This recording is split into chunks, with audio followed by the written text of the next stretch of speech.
So this is now the view that greets you when you leave Westfield and you head for the Olympic Park. I have quite a kind of confused and conflicted relationship with this whole development, but it's been a building site for nearly the whole time that I've lived in the area. And there was this brief moment when the Olympics was happening over there. There was some running and jumping and people got very excited. But for the rest of the time, for years now, for the best part of 8 years, 9 years, that's been the reality of it. It's been these kind of wire mesh fences and the sound of construction and cranes and drills and noise and dust and pollution. It's never ending, isn't it? Welcome to the London Olympic Park. Here's your Olympic legacy. A never-ending building scheme. I suppose at least we get some new hoardings here. I think these are actually slightly better than the hoardings we had before, telling us how great things were going to be. Now we've got some new hoardings telling us how great things are going to be. I'm trying really hard to not be overwhelmingly negative about the Olympic Park and Westfield and this whole development. But it's a struggle. It's a struggle. I think it frightens me. I think it's a kind of bold new future, which seems to me on the face of it, it's all kind of yellow and bright, but underpinning it is something quite sinister and in no way benign. But I try to challenge my assumptions, and on this YouTube channel you'll see some other videos I've made over the last 2 or 3 years around here. I mean, where is it? And what is it, you know?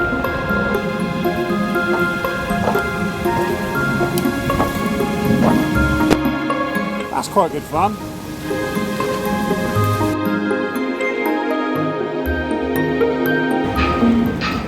I suppose the thing that concerns me is when you look at this skyline here, is I wonder if this is the future of London. A high-rise, corporatised city-state of international capital. I mean, that to me just looks like something from Judge Dredd, something from Mega City 1, from a dystopian future. Maybe I read too many comics when I was a kid. So that was briefly London's beach. It looked fun, we never went, but the experience for me of this particular part of the development, and including East Village, is being to see it getting increasingly smaller ever since the Olympics. When it opened up, they were touting all this wonderful parkland that was here, all these great places you can walk and you can enjoy and you can explore. But what you've seen is the gradual nibbling away of that as more and more of the zones around the park get turned into construction sites. I'm sure that was in the original plan, but I say it's just the ever decreasing park to me. It just keeps getting smaller and smaller and smaller. But the swimming pool's nice. That is quite a nice swimming pool, although we actually used the one in Leytonstone, which is nicer.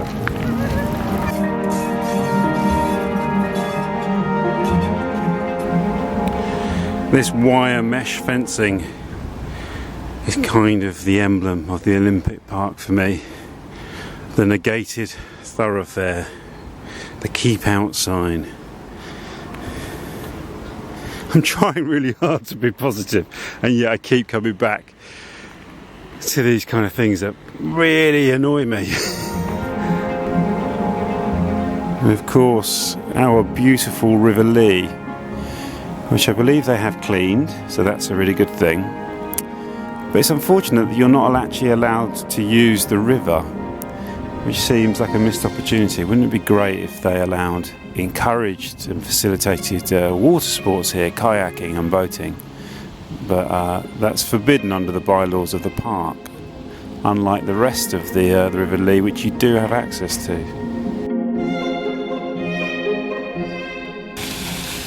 Those little fountains, they're nice. That's good fun with the kids. There you go. I've said something positive about the park. Oh dear, the water's just stopped. And this kind of boulevard place is quite pleasant to walk along. I do quite like that. That's quite nice.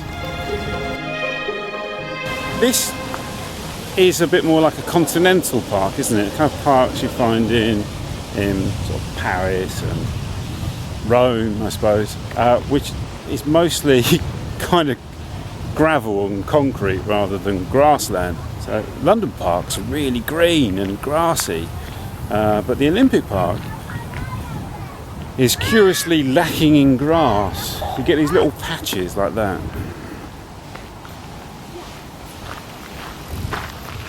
But mostly the Olympic Park is this kind of hard surfacing here.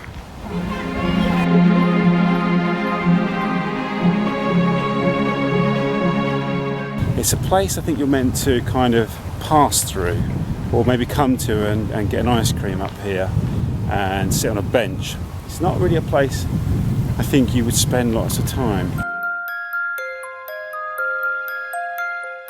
Don't get me wrong, I don't hate the park. I don't hate the Olympic Park by any measure. I quite enjoy coming down here and wandering through. It's just I find it really difficult to get a handle on. It confuses me slightly.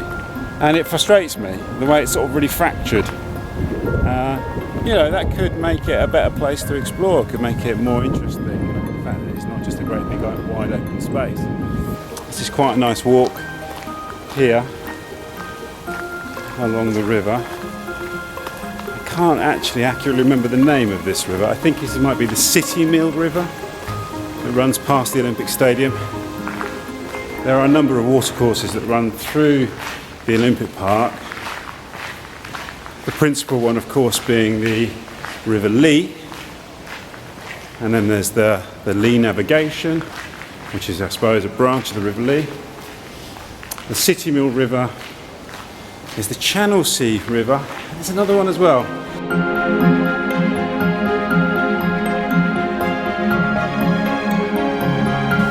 And according to legend, some of the channels here, the Channel Sea River for example, were cut at the time of Alfred the Great to strand a Viking fleet further up the River Lee at Tottenham and Edmonton, where they were stranded and chased away over the marshes. Towpath currently closed.